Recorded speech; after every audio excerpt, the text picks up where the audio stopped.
बड़ा काम उन्होंने ये किया कि उन्होंने पेंशन योजना लागू की। प्रधानमंत्री किसान सम्मान पेंशन योजना। इसके पहले बेरोज़गारों को पेंशन मिलती थी, वृद्धों को पेंशन मिलती थी और नौकरी पेशा से लेकर और लोगों को पेंशन मिलती थी। बट किसानों के लिए पहली बार नरेंद्र मोदी की सरकार ने कोई योजना लाने का काम किया और खाद की ब्लैक मार्केटिंग होती थी। नीम कोटेड यूरिया, मतलब नीम को यूरिया खाद में उन्होंने मिलाया, जिससे उसका उपयोग अन्य कार्यों में बंद हो गया और उसकी ब्लैक मार्केटिंग बंद हो गई और सीधा उसका किसानों को उसका लाभ मिला। आत्महत्याएं किसान करते थे, आज एक भी आत्महत्या की घटना आप नहीं सुनते होंगे पूरे देश में कहीं, और अखबार के पन्ने भरे रहते थे किसानों की आत्महत्याओं से। इस तरह से अनेकानेक काम नरेंद्र मोदी की सरकार ने किसानों के लिए किया है। फसल बीमा क्या है, उसके बारे में कुछ बताइए। फसल बीमा भी एक बहुत ही उपयोगी योजना है भारत सरकार की, जो प्रधानमंत्री नरेंद्र मोदी ने इसे लागू किया है।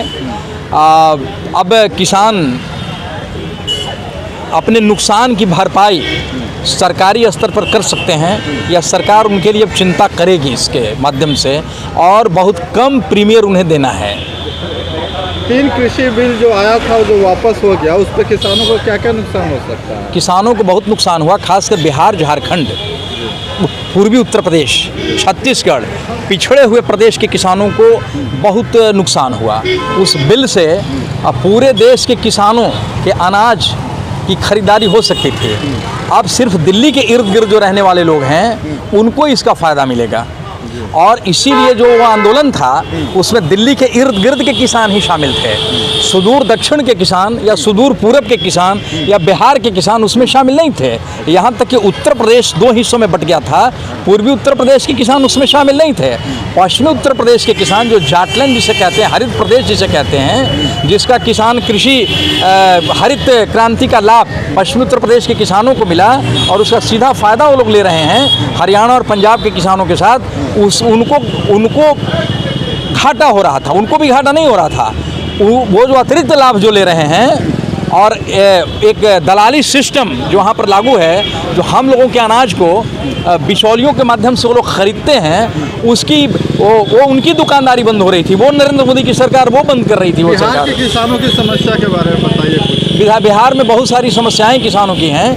जैसे हमारे यहाँ सड़कें बहुत बन गई हैं, लेकिन अब सरकार को पूरा ध्यान नहर की खुदाई पर देना चाहिए। पहले से जो नहरें खुदी हुई हैं, जैसे सोन नहर, जिस इलाके से मैं आता हूँ, वह 150 साल पहले की वो सिस्टम है।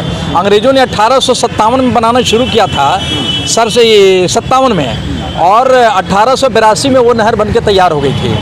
तब से उसका आधुनिकीकरण नहीं हुआ, उसकी सफाई नहीं हुई।